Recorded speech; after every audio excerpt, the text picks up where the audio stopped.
Bitches are going to be sick.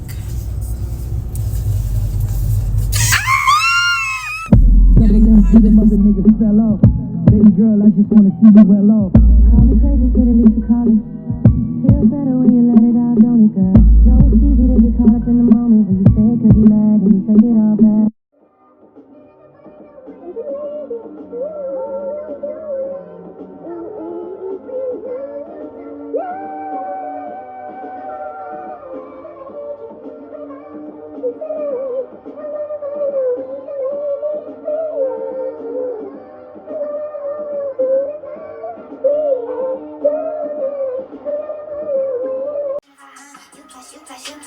Which one is a friend of mine? I just know that you just cool as shit, but intuitive and that's serious.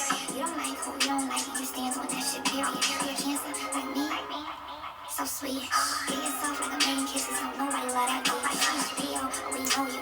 We know what you go through. I'm confident, but I'm not convinced that you don't need someone to hold you. Oh, Virgo, my darling, where do I get started? Big sad, you a big vibe. You one sad, got a big smile. Above all, at all times, I love y'all. That's all time. I'm just trying to see if we can match. Tell me, is it good, is it bad? Where the stars align is where I wanna go.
finished getting my lashes done, and once again, she ate. Like I was saying, she snapped. The nail tech, of course, ate. Like, I'm not gonna lie, my lash tech always body her lashes. Like, she takes her time. She's very fast with it, but her retention is crazy. So you'll never be disappointed when booking with her. So you guys should definitely book my lash tech, book my nail tech, and just book them. Like, everybody really did their big one, including the photographer, bro. Like, all females, and they all ate. No crumbs left at all. So now it's time for me to go do my eyebrows, and I'm done. Everything, oh, you fancy, huh?